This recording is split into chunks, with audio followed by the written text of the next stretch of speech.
अस्सलाम वालेकुम बच्चों, खुश रहें और अपने ख्याल रखें। आपके असबाक का सिलसिला शुरू करते हुए आज मैं आपको पढ़ाऊंगी नज़म शुआए उम्मीद, जो डॉक्टर सर मोहम्मद इकबाल की लिखी हुई है। आप मेरे वीडियो को पूरा देखें ताकि आपकी पूरी सबक अच्छे से समझ में आ जाए। आप कोई भी सबक पढ़ें, दिल लगा कर पढ़ें, शौक़ से पढ़ें। और उर्दू तो वैसे भी बहुत खूबसूरत ज़बान है। किसी शायर ने क्या खूब कहा है, वो करे बात तो हर लफ्ज़ से खुशबू आए, ऐसी बोली वही बोले जिसे उर्दू आए।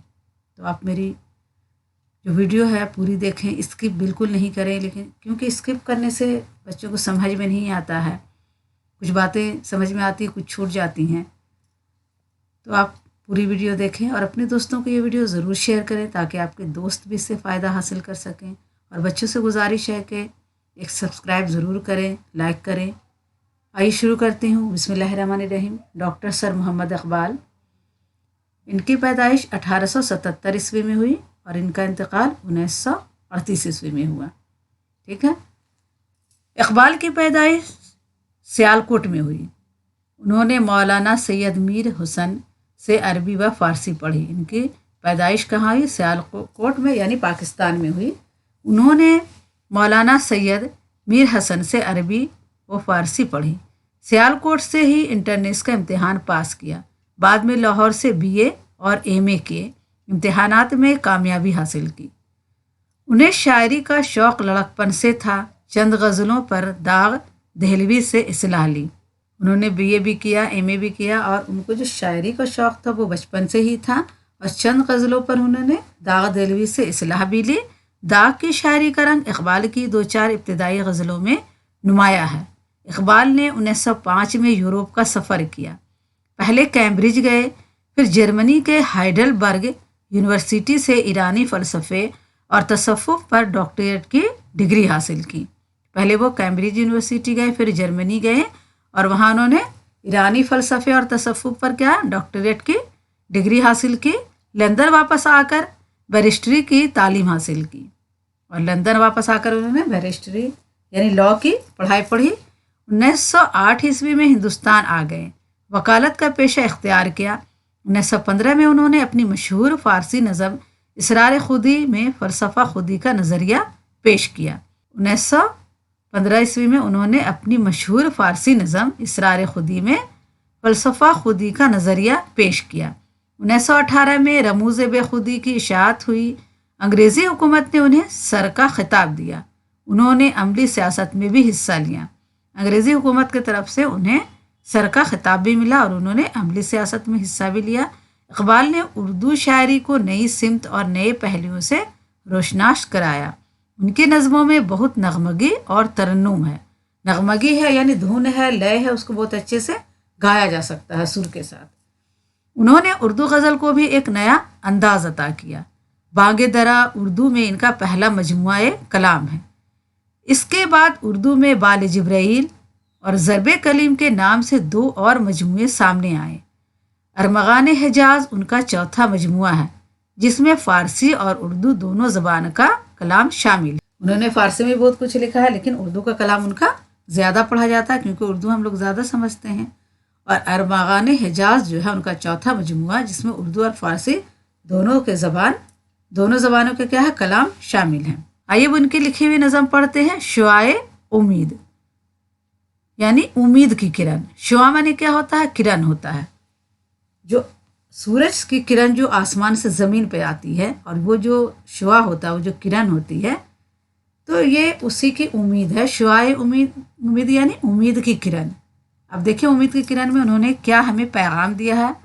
और ये एक मुकालमाती नज़म है जिसमें क्या है, सूरज और उसकी किरण में आपस में बातचीत हो रही है, मुकालमा हो रहा है एक दूसरे में। तो आइए शुरू करती हूँ। सूरज ने दिया अपनी शुआओं को ये पैगाम, दुनिया है अजब चीज़, कभी सुबह कभी शाम। सूरज ने अपनी शुआओं को, अपनी किरण को ये पैगाम दिया कि दुनिया भी अजीब चीज़ है, कभी सुबह होती है, कभी शाम होती है। मुद्दत से तुम आवारा हो पन्हाए फ़िज़ा में, बढ़ती ही चली जाती है बेमहरी अय्याम। तुम मुद्दत से आवारा हो, घूम रहे हो, फ़िज़ा में गर्दिश में हो, मुद्दत से तुम, और बढ़ती ही चली जाती है बेमहरी अय्याम यानी और क्या है, बेमहरी जो है इसकी क्या है, बढ़ती जा रही है, तुम्हारे घूमने का कोई फायदा नहीं है। ज़माने की जो बेमरवती है, नाकदरी है, वो क्या है, बढ़ती जा रही है। बेमहरी यानी ज़माने की बेमरवती और नाकदरी जो है इंसान की, वो बढ़ती जा रही है, तुम्हारे घूमने का कोई फ़ायदा नहीं है। ने रेत के ज़र्रों पे चमकने में है राहत, ना मिस्ल सबा तोहफे गुलो लाला में आराम।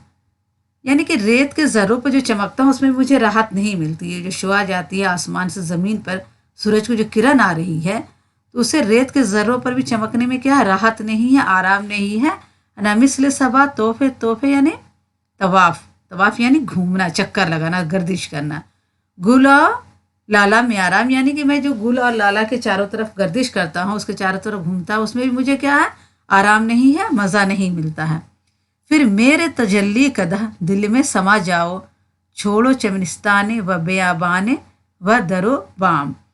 तो सूरज कह रहा है अपनी शुआ से, अपनी किरण से कि तुम मेरे तजल्ली कदह, तुम जो रोशनी करने वाले हो, आ जाओ वापस और मेरे दिल में समा जाओ। छोड़ो चमनिस्तान को यानी चमन के बाग को छोड़ दो, बेयाबाने जंगल को छोड़ दो, दरोबाम यानी दरवाज़ा और छत को भी छोड़ दो, यानी कि आबादी को छोड़ दो, महल को छोड़ दो और वापस आ जाओ और मेरे दिल में समा जाओ। आफाक के हर गोशे से उठती है शुआएं, बिछड़े हुए खुर्शीद से होती हैं हम आगोश। तो आफाक के हर गोशे से, हर कोने से ज़मीन के क्या होता है, शुआएं उठती हैं, वापस चली जाती हैं, और बिछड़े हुए खुर्शीद यानी सूरज से हम आगोश होती हैं, उसके आगोश में चली जाती हैं। एक शोर है मगरिब में उजाला नहीं मुमकिन, अफरंग मशीनों के धुएं से है सेहा पोश। और मगरिब की तरफ से एक मतलब शोर उठ रहा है कि उजाला मुमकिन नहीं है। अफरंग मशीनों यानी कि वहाँ की जो विलायती मशीनें हैं, उसके धुएं से क्या हो गया, स्यापोश हो गया, सब कुछ तारीख हो गया है, अंधेरा अंधेरा हो गया है। मशरिक नहीं गो लज्जत नज़ारा है से महरूम, लेकिन सिफत आलम लाहूत है खामोश।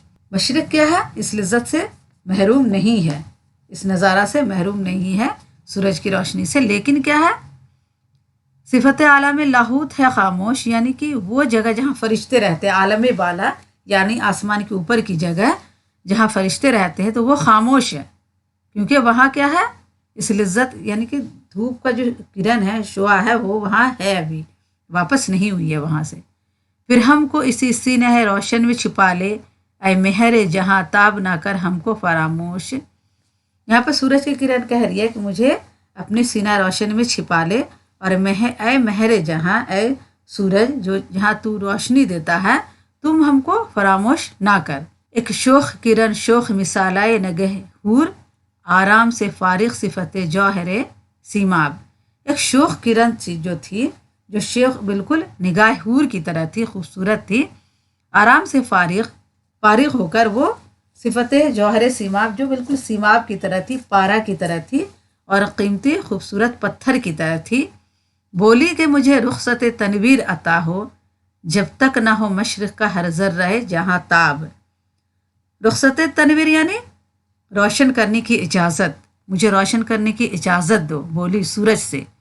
और जब तक ना हो मशरिक़ का हर एक ज़र्रा जहाँ ताब, जहाँ मशरिक़ का हर एक ज़र्रा जहाँ ताब हो जाए, रोशन हो जाए, तब तक मैं वहाँ से वापस नहीं आऊँगी, मुझे जाने की इजाज़त दो, रोशन करने की इजाज़त दो। छोड़ूंगी ना मैं हिंद की तारीक फ़िज़ा को, जब तक ना उठेंगे ख्वाब मर्दाने गिरा ख्वाब।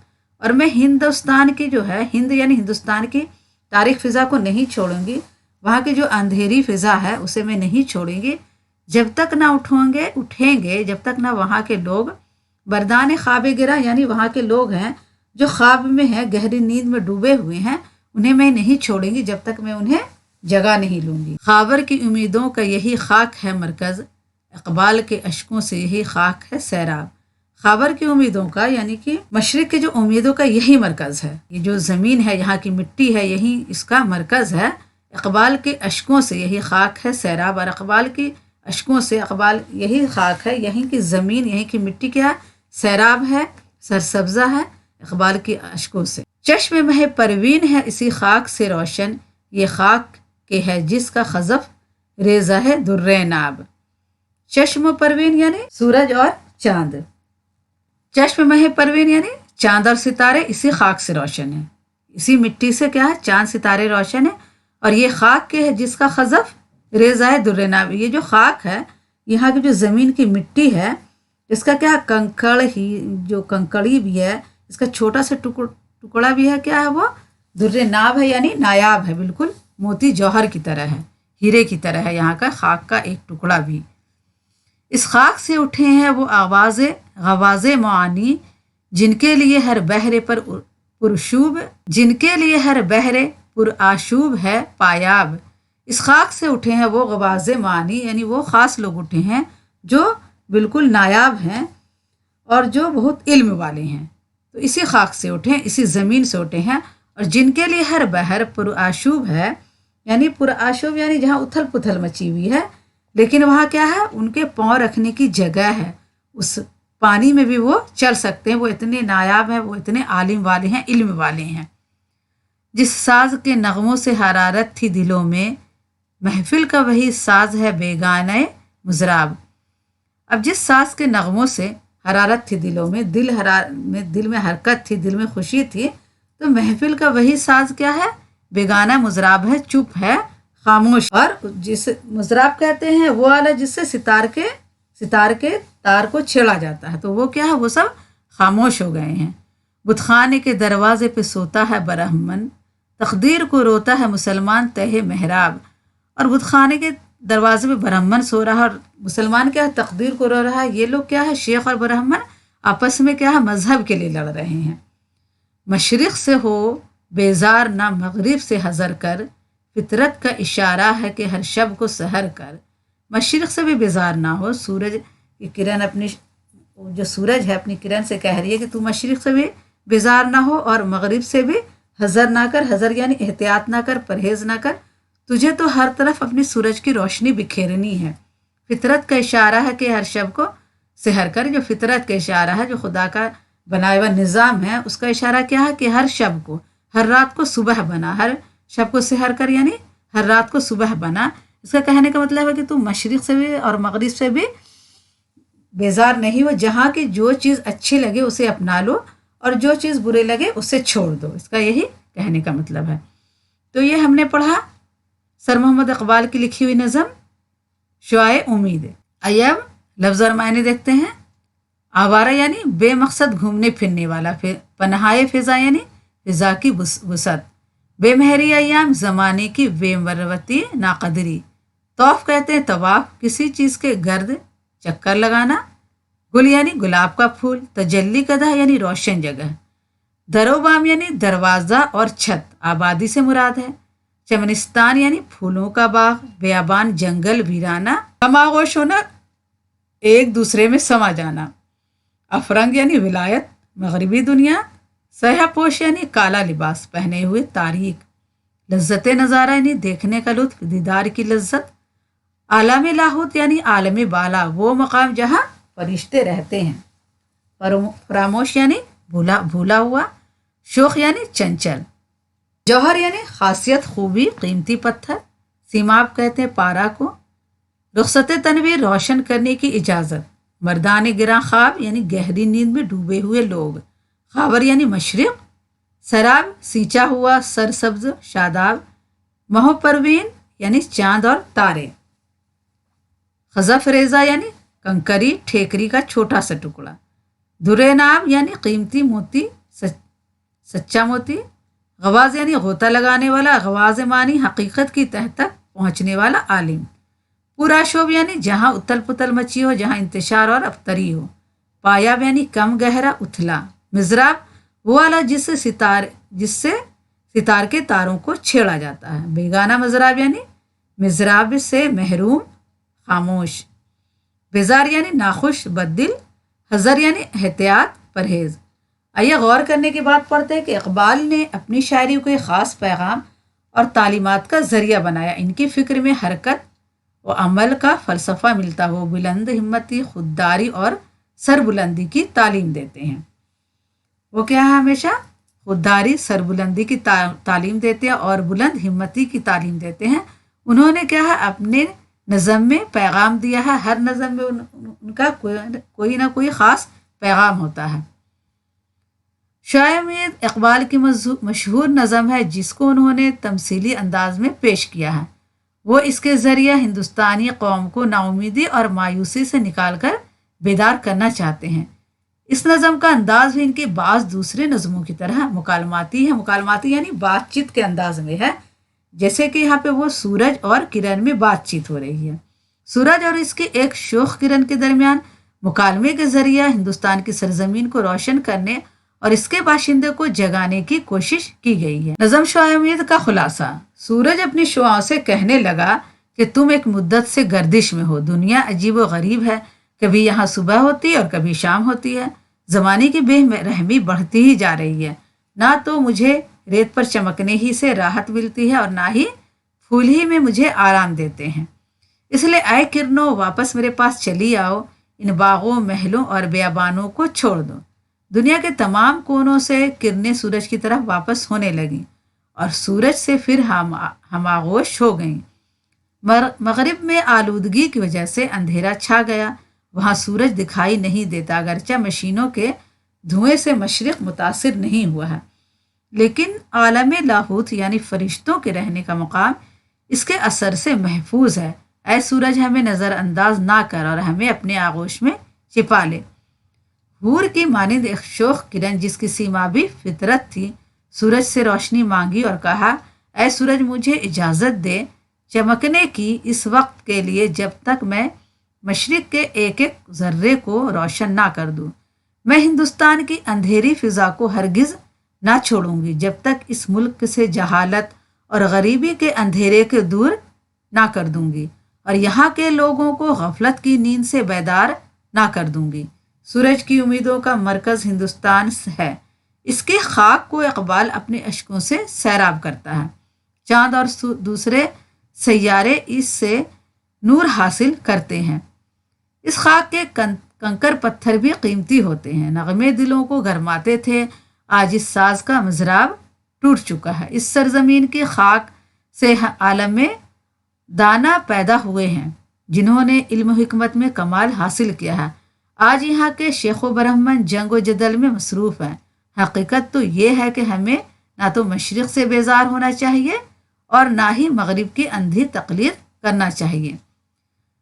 نظم شعائے امید کا مرکزی خیال: شعائے امید اقبال کی مشہور نظم ہے جس کو انہوں نے تمثیلی انداز میں پیش کیا ہے۔ وہ اس کے ذریعہ ہندوستانی قوم کو ناامیدی اور مایوسی سے نکال کر بیدار کرنا چاہتے ہیں۔ اس نظم کا انداز بھی ان کی بعض دوسری نظموں کی طرح مکالماتی ہے۔ سورج اور اس کی ایک شوخ کرن کے درمیان مکالمے کے ذریعہ ہندوستان کی سرزمین کو روشن کرنے اور اس کے باشندوں کو جگانے کی کوشش کی گئی ہے۔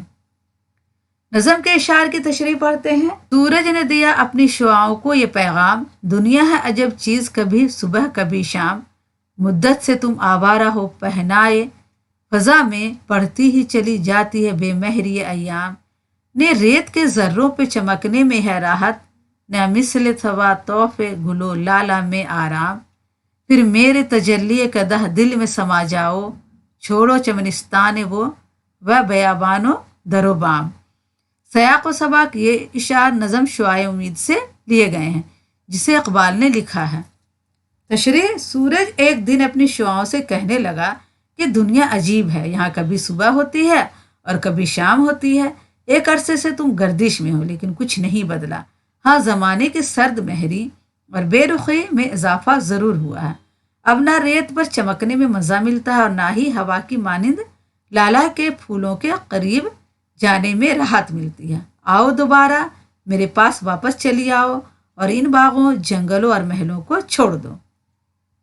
آفاق کے ہر گوشے سے اٹھتی ہے شعائیں، بچھڑے ہوئے خورشید سے ہوتی ہیں ہم آغوش، ایک شور ہے مغرب میں اجالا نہیں ممکن، افرنگ مشینوں کے دھوئیں سے ہے سیاہ پوش، مشرق نہیں گو لذت نظارہ ہے سے محروم، لیکن صفت عالم لاہوت ہے خاموش، پھر ہم کو اسی سینہ روشن میں چھپا لے، اے مہر جہاں تاب نہ کر ہم کو فراموش۔ تشریح پڑھتے ہیں۔ دنیا کے ہر گوشے سے سورج کی کرنیں واپس ہونے لگیں اور سورج کے آغوش میں سمانے لگیں، مغرب میں شور سا اٹھ رہا ہے کہ مشینوں کی دھوئیں کی آلودگی کی وجہ سے وہاں اب اجالا ممکن نہیں ہے، اگرچہ مشرق میں اب بھی وہی نظارے موجود ہیں۔ ادھر عالم لاہوت پر خاموشی طاری ہے۔ عالم لاہوت یعنی عالم بالا فرشتوں کے رہنے کی جگہ تک یہ آلودگی نہیں پہنچ پائی۔ اے چمکتے ہوئے سورج، ہمیں نظر انداز نہ کر اور اپنے آغوش میں جگہ دے دے۔